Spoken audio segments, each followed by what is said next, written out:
A verdade será desvelada no seu tempo, sem carecer que a procurem. Professor Renato Dias Martino.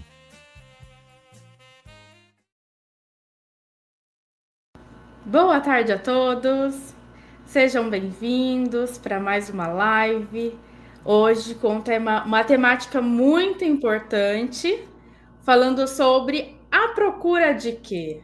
Essa insistência e esse desgaste muitas vezes sobre a procura por respostas, resultados imediatos, enfim, vamos desbravar o tema a partir de hoje. Gostaria de agradecer a presença da Marilda, da Cláudia, do professor Renato, do Caio. Muito obrigada por estarem aqui refletindo conosco.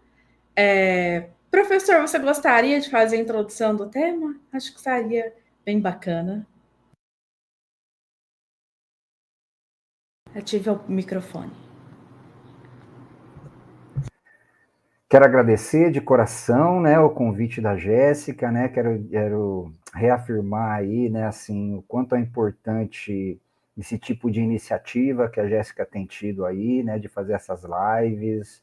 Isso enriquece demais, isso aí movimenta, né, o exercício da reflexão, da expansão do pensamento, e o GEPA agradece a Jéssica por essa iniciativa. Fiquei muito contente quando ela me convidou, e ela perguntou para mim que tema que eu poderia sugerir, e eu, na hora, me lembrei desse tema que tem, na realidade, me desconfortado, né?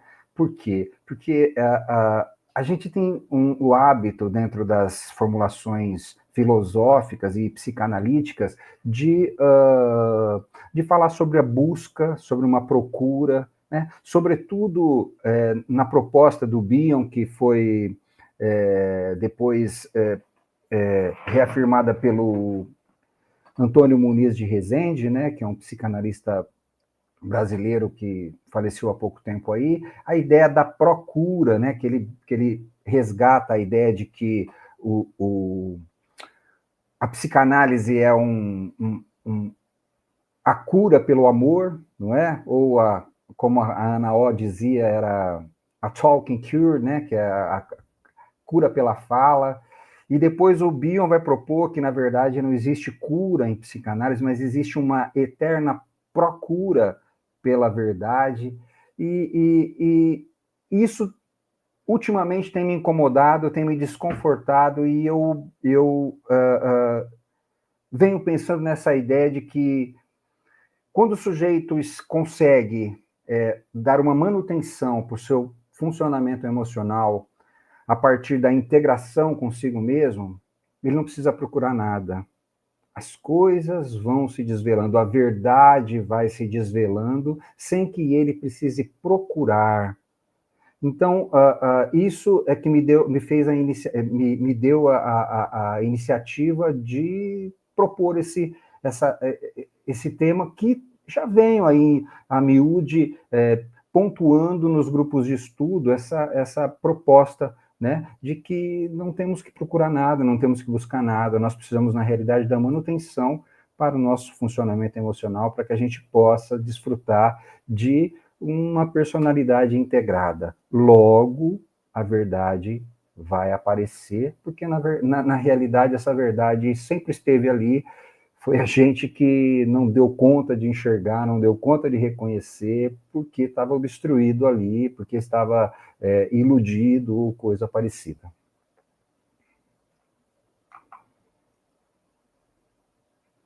Muito bacana e é importante essa reflexão, porque nós ouvimos naturalmente, muitas vezes, sobre você precisa descobrir a sua verdade, ou você precisa entender a minha verdade, essa coisa de tentar fragmentar a realidade, como se existissem várias realidades, várias verdades diferentes.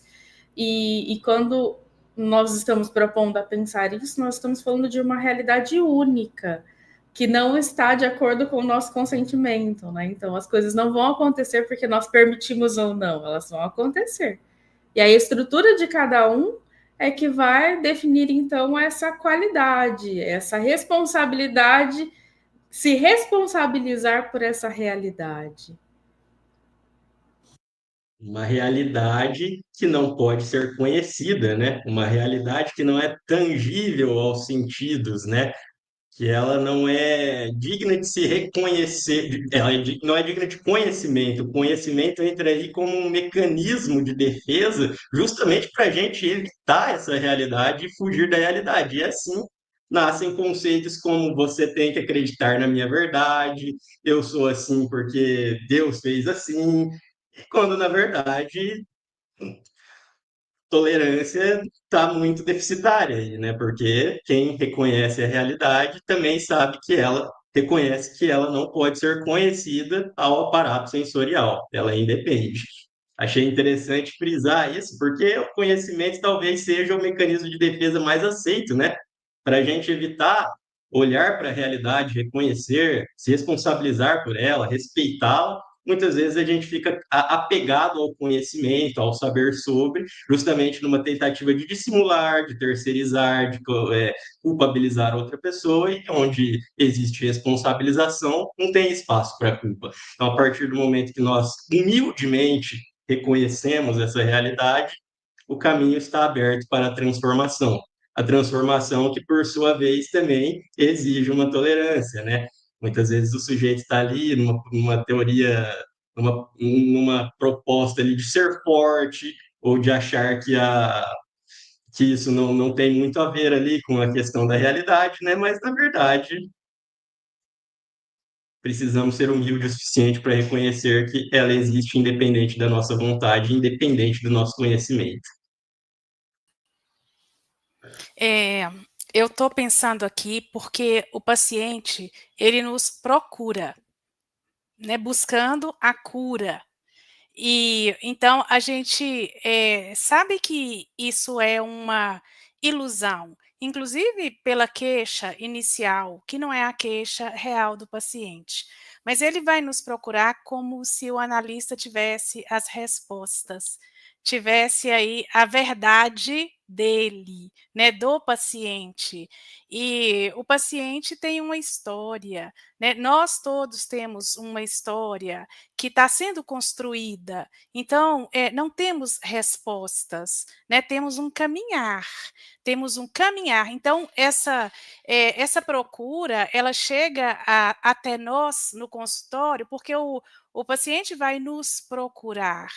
E é uma caminhada extensa, é uma caminhada longa, mas é uma caminhada muito bem apoiada e muito bem fundamentada na verdade também, né? E isso tudo é o vínculo do paciente com o analista que vai propiciar para que essa caminhada seja possível dentro dessa realidade que o Caio trouxe, né? Que não é uma verdade que está escrita nos livros, é a construção de uma história de acordo com a realidade.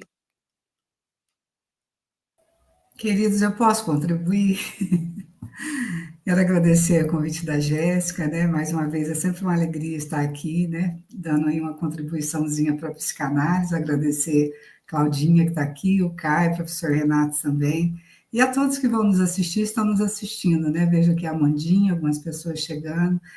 Sabe qual que é a impressão que eu fico, né? A procura do quê, né? A procura de quê? A procura daquela primeira sensação da primeira mamada, sabe aquela coisa do gozo, né? Então, assim, tudo me parece que é uma ansiedade tão grande, né? Eu falo isso não só como a Marilda, né, mãe, mas também como a psicoterapeuta, é como se eles dissessem para nós, os pacientes, é como se não fosse dar tempo. Então, assim, a procura desse espaço onde nós pudéssemos dar a resposta, e nós não temos a resposta. Pelo contrário, né, nós vamos trazer ali essa realidade, né, de pensarmos juntos, né, que isso ficou lá atrás, lá na primeira mamada, né, lá no primitivo do rudimentar desse bebê. Agora nós precisamos nos responsabilizar. E me veio aqui aquela coisa à procura de quê? Será que não é desse verdadeiro eu? Desse eu que possa se responsabilizar por si e ajudar os que estão à nossa volta também a começar a pensar, a pesar, colocar na balança para sair desse sistema que nos oprime, desse sistema que muitas vezes vai nos deixar angustiado, porque aqueles que não estão sendo capazes de pensar é controlado pelo sistema. Né? Eu não quero me alongar muito, que eu acredito que não seja um momento para isso, mas é mais assim, sair daquela coisa involutiva para uma revolução. E estarmos aqui falando de um assunto tão delicado, me parece que é um ato de coragem, de agirmos com o coração, porque nós estamos também abrindo mão, né, fazendo algumas renúncias, né, para podermos estar aqui, e não é para ter likes, não é para ter seguidores, não é nada disso, mas é chamar as pessoas para essa possibilidade de pensarmos sobre algo que me parece que traz para o ser humano essa capacidade de sentir um pouquinho mais de conforto, de paz, de tranquilidade, que não precisamos ficar acelerado buscando nada que não vamos encontrar.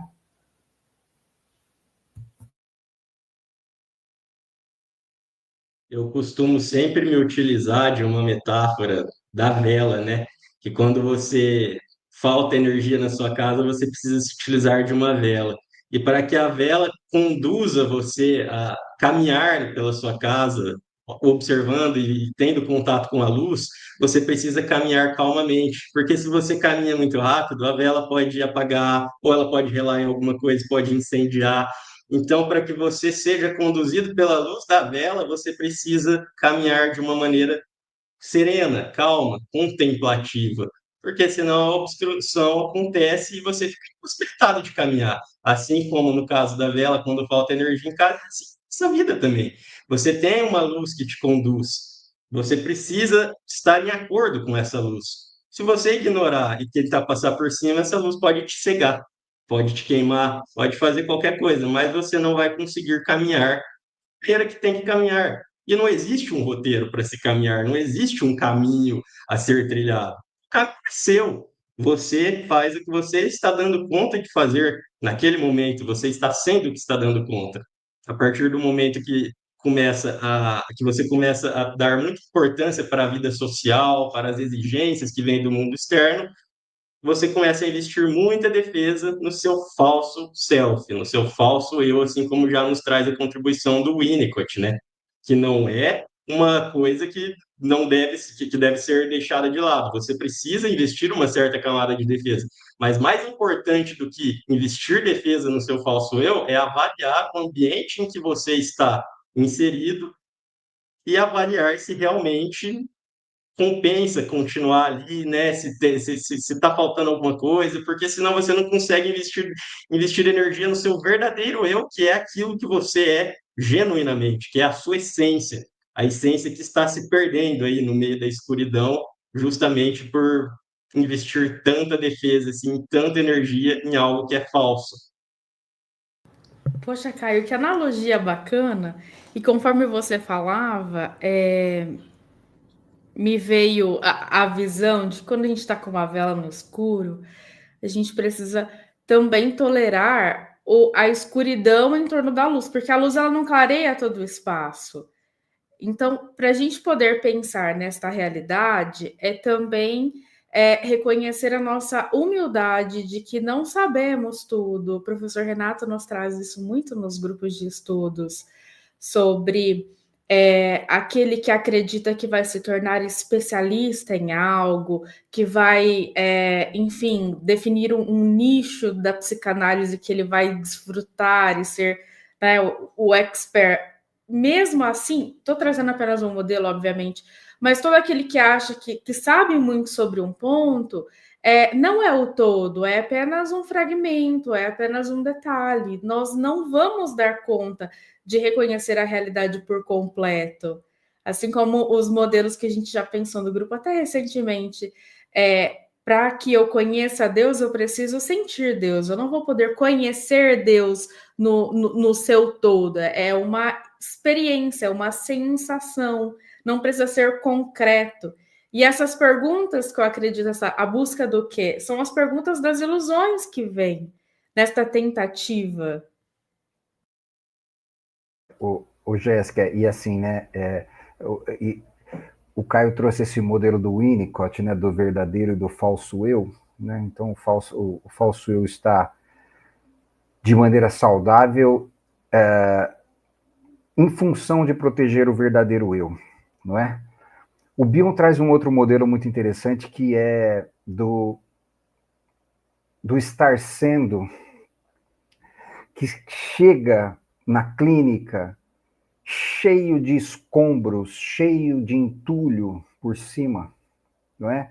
E esse entulho parece ser o sujeito, mas não é o sujeito, né? E o papel ali, né?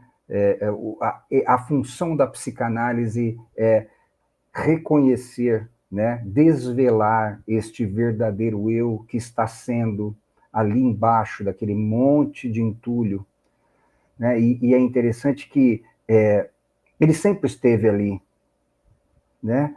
O que estava impedindo que ele pudesse se manifestar era justamente o aglomerado de entulhos em cima dele.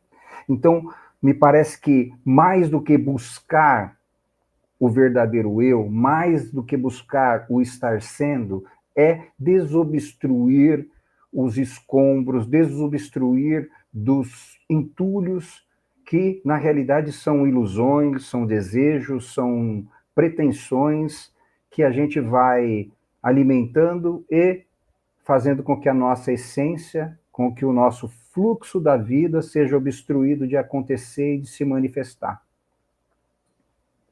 Professor, eu queria pegar uma carona na sua fala, porque é tão rico pensarmos juntos aqui, né? E eu estou pensando nos entulhos. Eu dei uma olhada no que anda sendo entulhado.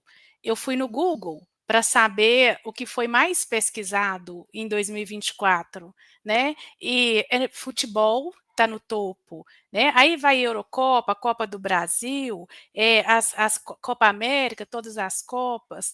Aí vem as quedas de avião, aí vem as desgraças, vem a enchente lá do sul, e aí vem a política, vem filme, vem streamer, vem música, e as personalidades, né, a vida do outro, a vida das personalidades, e enquanto a gente está ali nessa procura, nessa busca, tem muita coisa acontecendo ao nosso redor, né? E a gente está perdendo, porque aquilo que a gente procura não está aqui. E se não está aqui, não faz sentido, né? Porque o que a gente busca não tem que ser buscado, né? Tem que ser experienciado, como a Jéssica colocou.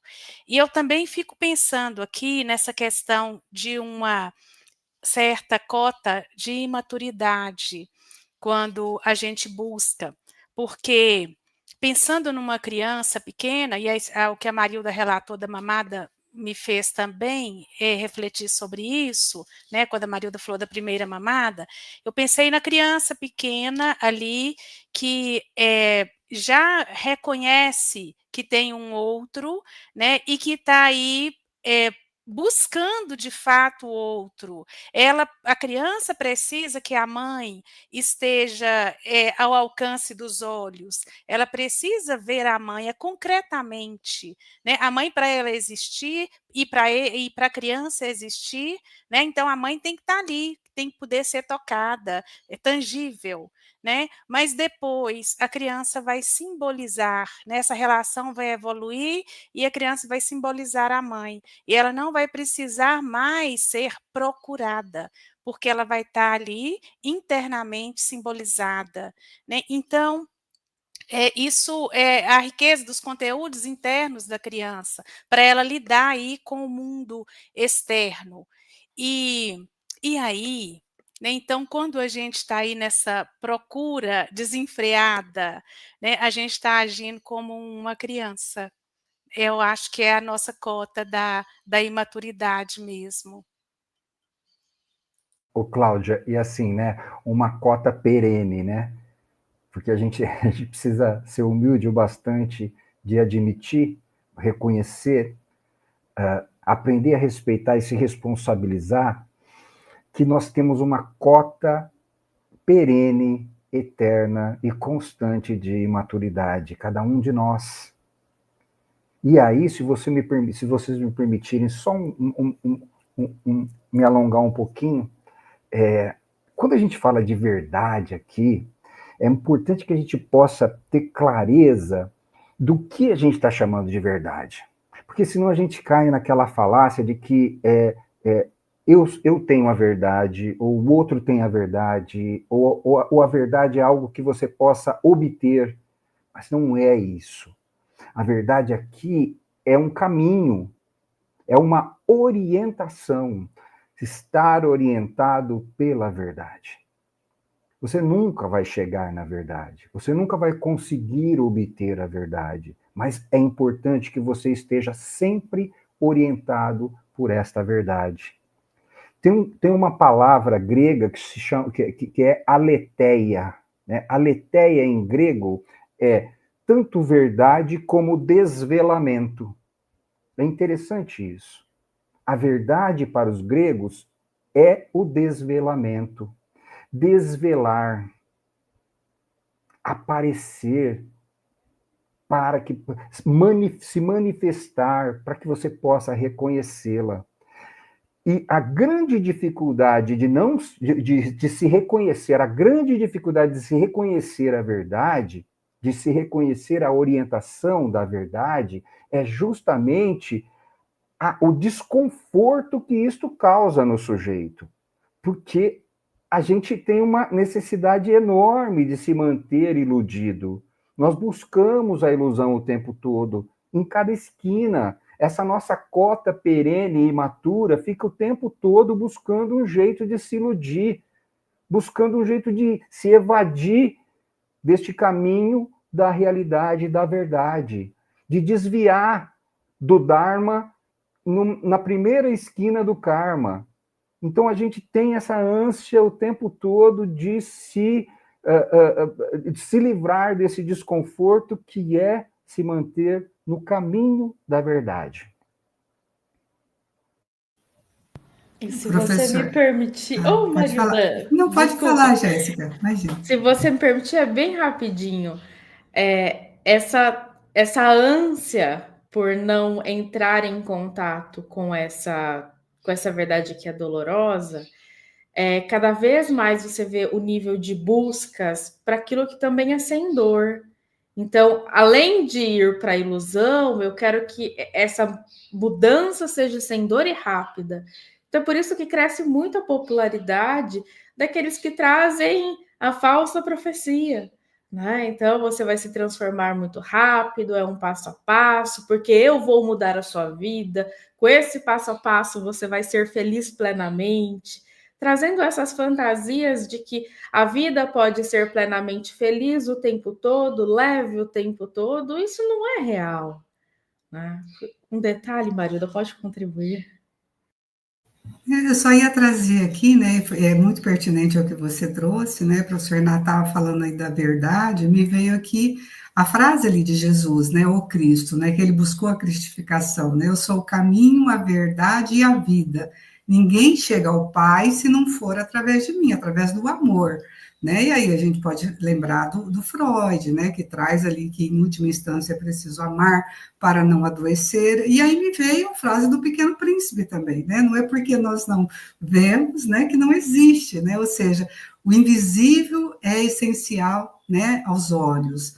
Então, assim, nessa busca desenfreada, né, do ter, esse ser foi ficando empobrecido, esse ser foi ficando ali, né, encurralado, me parece que é a palavra, né? Como se fosse um bichinho ali acuado, enquanto o falso eu precisa estar atendendo a todas as exigências da nossa sociedade.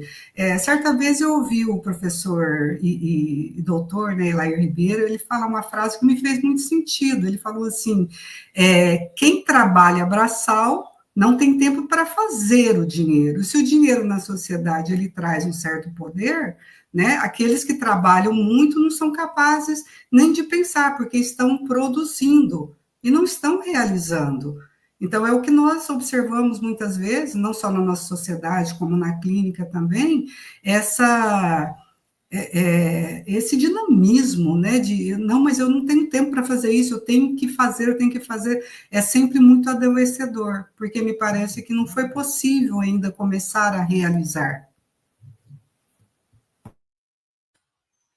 Marilda, aí a gente procura, a gente vê aí a procura muito grande também, é o diagnóstico, é o medicamento, é a fonte da juventude, né, então são tantas procuras e tanto despendimento de energia mesmo aí, porque a pessoa vai ficar focada, a atenção vai estar ali e a inquietude também, né? Então a gente vai pensar assim num mundo com aquele transtorno de déficit de atenção e hiperatividade, que é, né, que é o diagnóstico do momento, né? Então, mas as pessoas estão buscando cada vez mais e com essa busca, e alguém falou, e eu acho, eu não sei se foi a Jéssica ou se foi você mesmo, Marilda, ou o professor, ou o Caio, né? Mas a gente está pensando junto aqui, né?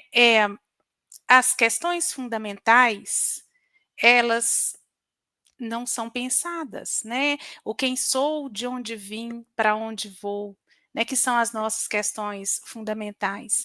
E estamos vendo um distanciamento muito grande disso. E a psicanálise, ela traz para a reflexão o sujeito, né? Quem estou sendo, na verdade, né, professor?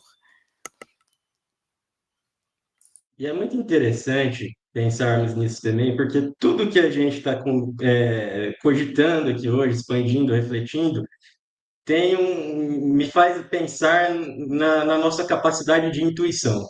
E a intuição, quando nós estamos integrados, ela é a nossa maior aliada, ela é praticamente tudo que a gente tem. Só que se a gente pegar na sociedade, na civilização, o sujeito que se utiliza da intuição, ele é taxado como louco, ele é taxado como, às vezes, um fanfarrão, um charlatão ali, mas, gente, a intuição é tudo que nós temos. Se nós não podemos confiar na nossa intuição, estando integrado na nossa personalidade, como que faz? A gente não tem, a gente perde a capacidade de avaliar as situações e vai se enfiando em qualquer uma, em qualquer situação nociva, e na hora que a gente vê, a gente já se perdeu desse caminho que a gente está falando há muito tempo e fica rodando em círculos. Por quê? Porque muitas vezes nós estamos ali muito ligados aos órgãos sensoriais, aos sentidos sensoriais, aos cinco sentidos, que tem a sua importância, é claro que tem, só que os cinco sentidos eles vão ser importantes na medida em que eles puderem confirmar aquilo que a nossa intuição está falando. Sem a intuição, é difícil a gente chegar em algum lugar. E muitas vezes, dado a essas perdas no meio do caminho, a esses deslizes, essa intuição ela pode acabar sendo confundida com uma alucinação, muitas vezes, né? E essa intuição também, se falhou ali na infância, se falhou no começo, ela pode ser construída a partir de um vínculo saudável. Tudo que é saudável pode ser construído a partir de vínculos reparadores. Não existe idade para isso, mas exige uma capacidade de humildade, de tolerância e de desapego. Tudo o que a gente vem falando aqui me faz pensar também em algo importante. Quando nós olhamos para aquilo que a Cláudia trouxe, o que está em alta de diagnóstico, a maioria com a linguagem da psicanálise, nós estaríamos falando de uma criança que está buscando pelos pais, porque a família está ausente. E me parece que a parte psicótica da sociedade e os controles, como a Marilda bem trouxe do sistema, vão instigar essa fragmentação da família, cada vez mais é tentado colocar no outro que a independência está na solidão, está no sujeito que é feliz sozinho, que não precisa de relacionamento, não precisa de pai, não precisa de mãe, não precisa de ninguém, né? Brotou do ovo e partiu para o mundo ali, né? Sozinho se constrói tudo. E isso é o inverso. Recentemente, no grupo de estudos professor Renato, foi pensado matemática importante sobre o desapegar. Para a criança desapegar, para o adulto desapegar na vida adulta, ele precisa ter vivido o apego ali com a família de segurança, com a estrutura. Caso contrário, ele vai estar buscando em todos os lugares nessas procuras, né? Eu estou buscando ali me reconhecer, mas é vazio, não tem nada ali sem o outro. Reconhecer a importância do outro na nossa vida é o caminho importante. Se o paciente vai para análise e não acredita na dupla, se ele acredita que aquele profissional vai resolver os problemas dele sem dor, não haverá crescimento, não tem como acontecer análise de fato. É bem isso, Jéssica. E assim, né? A gente precisa ter essa disponibilidade que a gente está tendo hoje, assim, com frequência, né? A gente precisa estar aberto, né? A gente precisa estar com os terminais abertos para que a gente possa ter essa possibilidade de ambientes de concórdia, né? Onde as pessoas estão concordando entre si para que esta verdade possa ser desvelada. Porque a gente encontra muitos ambientes de debates, de conversas, mas que estão sempre cheias de pessoas com opiniões divergentes e que a vida toda foi pregado que a verdade se desvela no combate, no embate, na competição, né, onde há divergência, não, né, a verdade vai se desvelar num ambiente de concórdia, onde está todo mundo em paz, onde está todo mundo olhando para alguma coisa sem que esta coisa seja um troféu de quem vai ganhar ou perder por estar com a razão. É muito importante a gente pensar por esse ponto de vista. E a prática da psicanálise precisa ser isso. O ambiente da dupla precisa ser um ambiente de paz, onde as duas pessoas estão num intuito só, com uma função só, que é a integração, que é a possibilidade de criar um ambiente saudável o suficiente para que haja reparações no nível emocional e nas relações afetivas para que possa promover a integração. E é muito importante também pensarmos, né, professor Renato, quando você traz da relação afetiva com o outro, é muito importante que a gente possa diferenciar uma relação afetiva de que meramente uma relação social, né?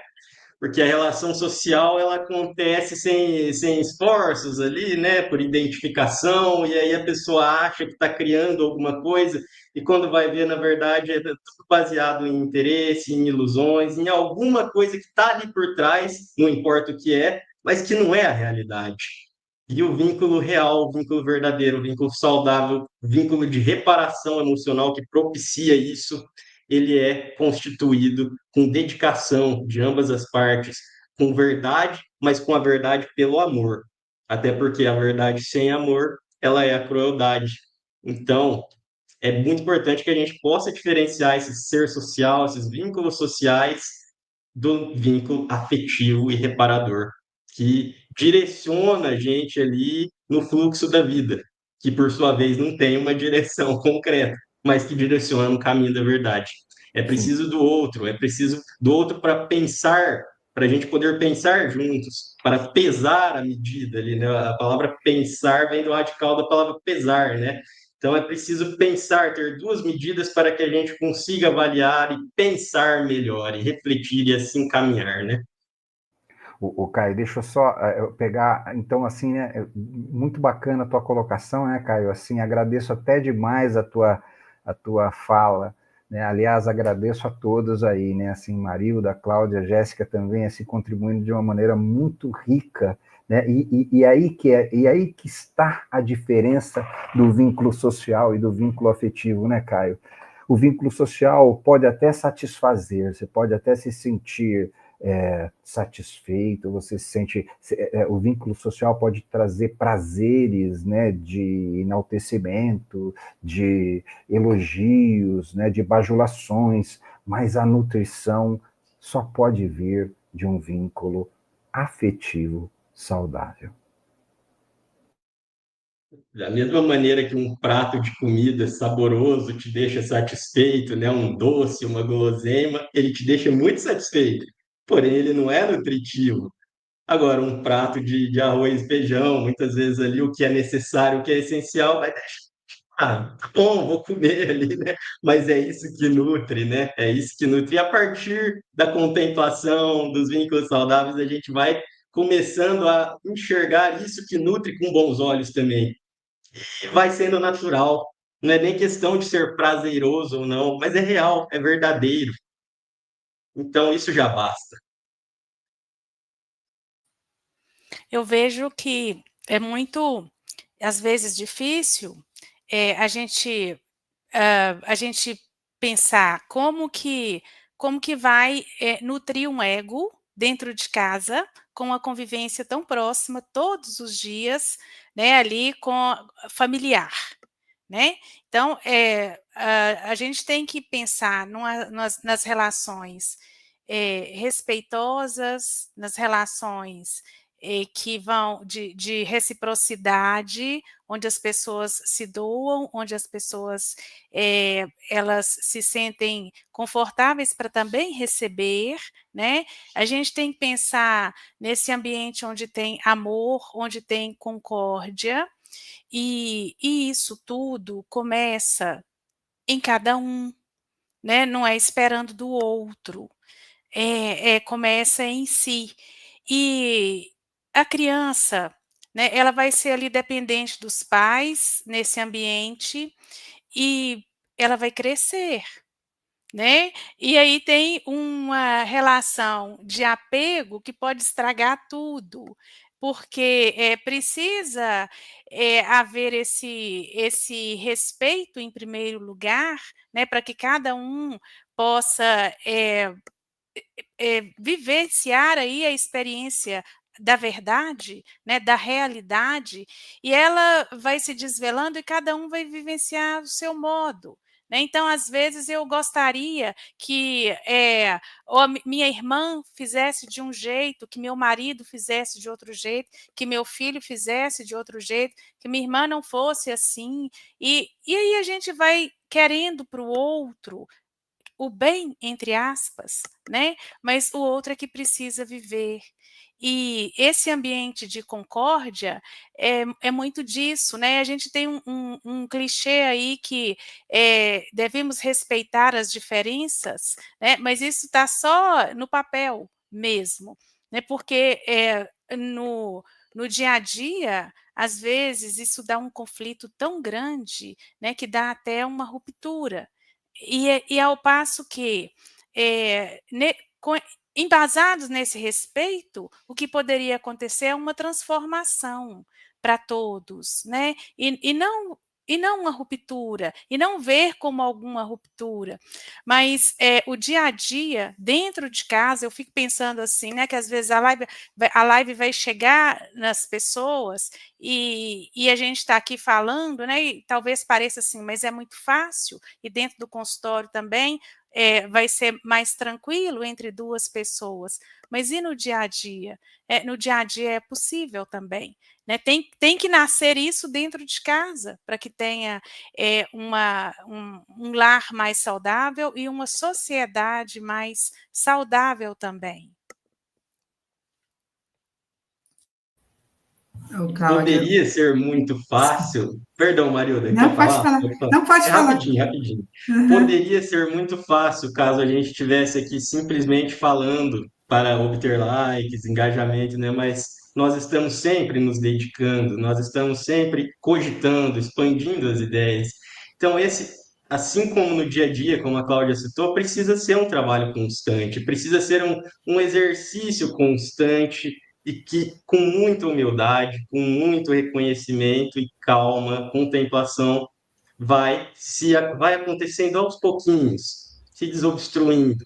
É como quando a gente faz uma faxina em casa e pega para fazer aquele dia de faxina mesmo. E hoje eu vou fazer um dia de faxina e vai tirando, vai desobstruindo tudo ali das poeirinhas que ficam ali atrás do sofá, que às vezes a gente não vê, nas frestas das portas ali, né?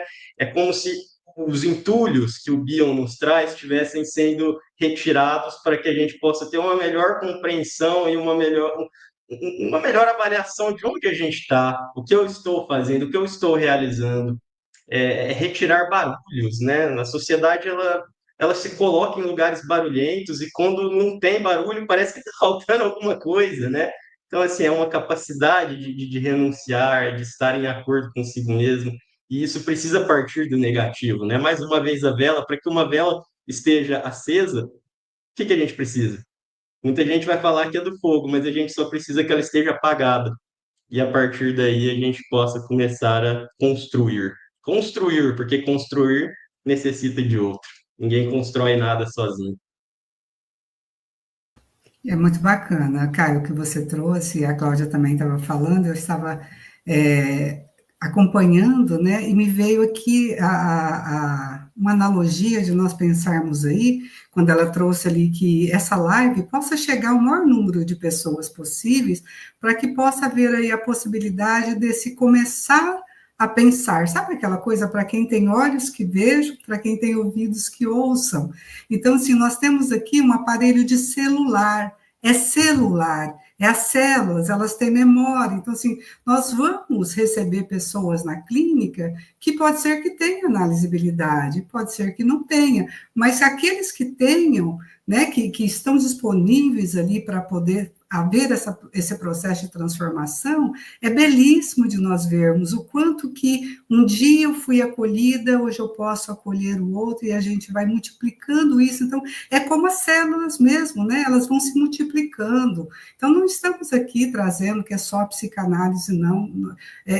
As pessoas podem encontrar isso num grupo de pessoas, como bem o professor Renato colocou, os colegas também, onde possa haver ali amor com verdade, onde possa haver acolhimento, onde possam estar de acordo com a verdade, né, que essa verdade, ela não seja algo que foi imposto pela nossa sociedade, mas para aquilo que faz sentido para cada um de nós, porque às vezes, como a Cláudia colocou, ali na família, ali nos parentes, às vezes as pessoas não estão abertas ainda, né, para poder receber, né, algo que possa nutri-las. E está tudo bem, porque aí a gente vai, no caso, aos poucos, percebendo que essas pessoas vão ter um momento delas também, de transformação. Só me alongando um pouquinho, trazer algo que me veio aqui, se veio não é por acaso, né? Meu pai era sapateiro, né? E ele me ensinou ali a costurar as botinhas que ele fazia. Então, ele fazia o furo na sola e ele ensinava eu passar a agulha de um lado, do outro, e ali naquele ponto que ficava, ele dizia assim, filha, não pode ficar nem muito frouxo e nem apertar muito, porque se deixar muito frouxo, esse ponto ele vai encavalar, e se apertar muito, ele vai sumir. Então, me parece que é dentro dessa analogia, meio esdrúxulo, esquisito, mas me veio aqui em relação ao paciente, né? Você vai percebendo ali até onde nós podemos ir, trazer algo que faça sentido, às vezes não vai fazer sentido, passa 4, 5 meses, o paciente fala, nossa, aquilo que você me falou naquele momento me fez sentido. Então, é a simbolização do terapeuta no paciente, e essa simbolização também me parece que é para a nossa vida. Então, quando esses entulhos, né, esses debris vão sendo retirados, né, pode haver aí essa possibilidade do sujeito começar a deixar de procurar, né, mas sim dele estar de acordo com essa realidade, como bem fala o professor Renato, estar sendo.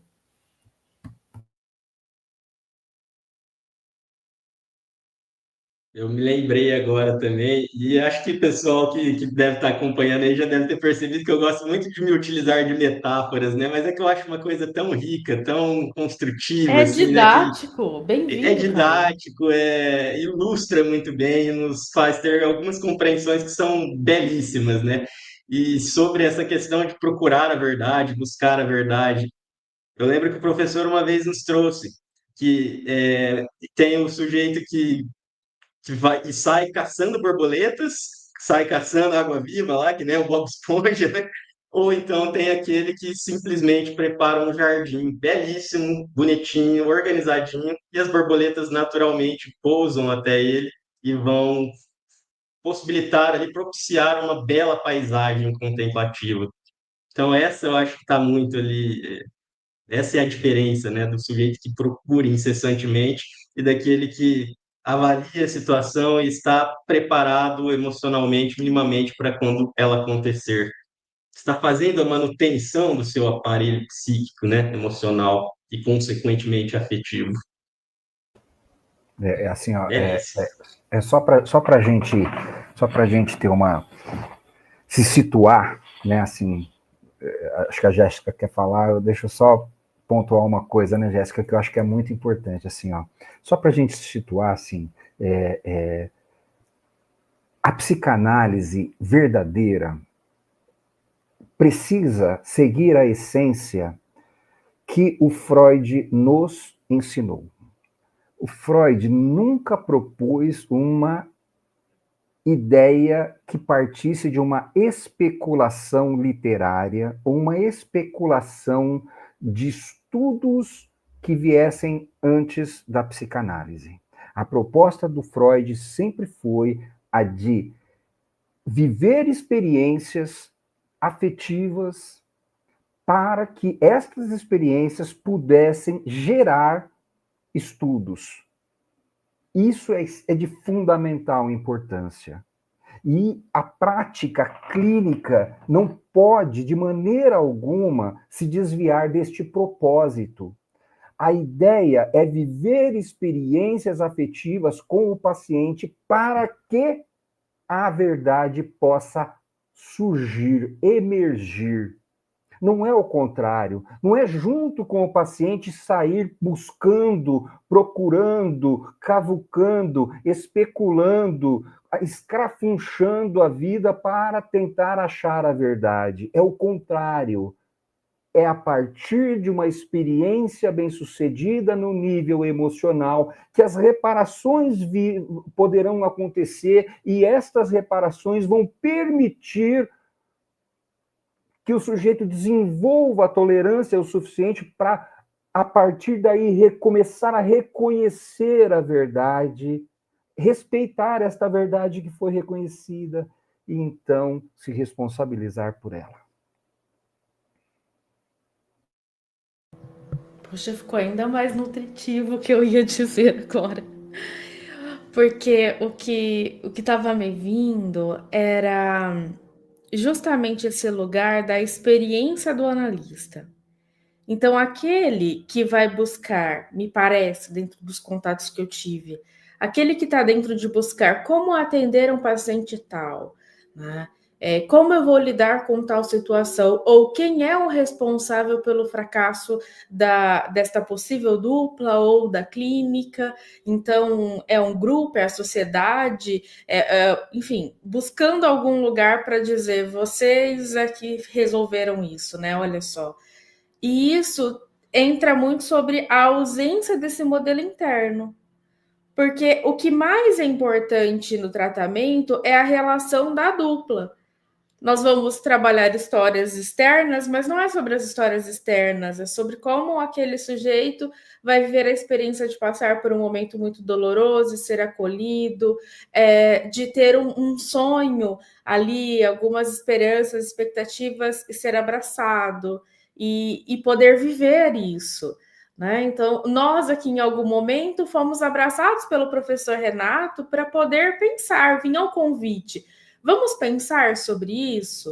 Né? Daqui a pouco nós temos mais um sonho que foi concretizado que vai ser lançado, mais um livro do Gepa. né? Então, é a oportunidade de estar ali, de pensar. Nós estamos tendo curso que está acontecendo todo esse ano, que também são momentos de pensamento.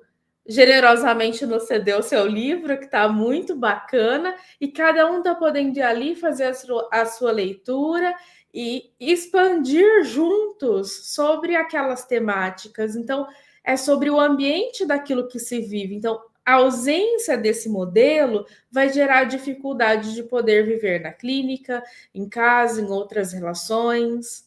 Quantas vezes a gente pode expandir? Por exemplo, eu me vejo expandindo muito mais a minha fé dentro do GEPA, pensando sobre como olhar, né, para um Deus amoroso, sobre a partilha, sobre a humildade, sobre o crescimento. Então, estou trazendo algo que normalmente é criticado, né, a junção das formulações religiosas com a psicanálise. Então, cada um vai podendo expandir vários aspectos da vida pessoal a partir dessas experiências. Comumente, eu gosto quando a Marida fala família, né? Então, é isso, a gente é uma família porque é o respeito como família daquele próximo, né? De irmãos ali que estão juntos para crescer juntos, sem competição, na humildade. Acho que esses também são aspectos importantes sobre a temática dessas procuras incessantes, mirabolantes de... Ô, Jéssica, deixa eu comentar o que você falou, porque, assim, são tantas coisas que você falou que eu gostaria de comentar que assim, né, acho que umas eu vou até perder, mas duas eu consegui pegar aqui. A primeira é assim, né, quando a gente fala assim, ó, vamos lançar um livro, né, nós já estamos no 4º volume do Psicanálise do Acolhimento, né, então, assim, nós estamos para realizar alguma coisa, né, mas é muito interessante porque, assim, caramba, quando esse livro estiver na mão, foram tantas realizações que o livro mesmo, né, assim, ó, tanta coisa bacana na elaboração desse livro, assim, tantas verdades se desvelando, né, assim, preciso dizer aqui, ao vivo, para o mundo, né, assim, a Cláudia fez um trabalho nesse livro que precisava, agora não dá mais, mas precisava ter sido colocado uma dedicatória para ela em especial, porque ela fez, assim, ela leu o livro inteirinho, acho que umas 3 ou 4 vezes, e ajudou a correção, a revisão do livro, assim, de uma maneira impecável. Nunca antes vivido, é inédito isso. Se eu soubesse que ela tinha essa habilidade, o livro, pensando melhor a psicanálise, eu teria passado para ela e pagado o preço que... Porque foi assim, né? Esmiuçou impecavelmente. Você percebe? Então, eu estou dando esse exemplo, mas foram vários exemplos são vários exemplos que vão acontecendo no decorrer da elaboração da realização, né? Então, quando você vê uma flor desabrochando, você fala, nossa, de uma hora para outra. Não, foi todo um processo que você não viu acontecer e você viu só a flor abrindo. Isso é muito bacana, né? E uma outra coisa que você disse é esse negócio de, assim, formulação religiosa, espiritualidade e psicanálise. Assim, eu não sei se vocês ainda recebem, eu dei baixa no meu CRP faz um tempão, né? Mas ainda recebo e-mails do CRP e, ultimamente, essas semanas que passaram aí, veio um convite para um evento que o CRP vai promover, dizendo dos malefícios desta união. Onde está o malefício? Você percebe que loucura, que doideira é essa? É muito importante que essas duas coisas estejam integradas. Uma coisa não pode estar aqui e outra aqui. Elas estão juntos, estão ali, ó. Precisam estar ali. Gente, é uma loucura isso. Faz parte de um todo, né, professor? O Freud o tempo inteirinho citou trechos de Bíblia buscou a espiritualidade grega, buscou... Meu, acorda! O Schopenhauer, a maior expansão do Schopenhauer foi quando ele começou a ler os Vedas, quando ele começou a ter contato com o budismo. Uma coisa não destrói a outra. O Bion falou isso aí. Uma coisa enriquece a outra. Ele fala do Newton, que o Newton colocava os estudos científicos dele de um lado e a espiritualidade do outro. Por isso que ele pôde ir até onde ele foi. Se ele tivesse conseguido juntar as duas coisas, ele tinha ido muito, muito mais além. Desculpa me alongar aí, gente, perdão. Por favor, tudo muito riquíssimo. E na verdade, assim, olha, foi tão gostoso o nosso encontro hoje que ficaríamos horas e horas comentando. Mas acredito que sobre a temática já é o suficiente para aquele que vai se nutrir, já vai ter alguns momentos para bom tempo para lidar com aquilo que trouxemos aqui para pensar juntos. E vou abrir então para as mensagens finais, para aqueles que quiserem fechar o tema agora, para a gente poder encerrar. Eu quero agradecer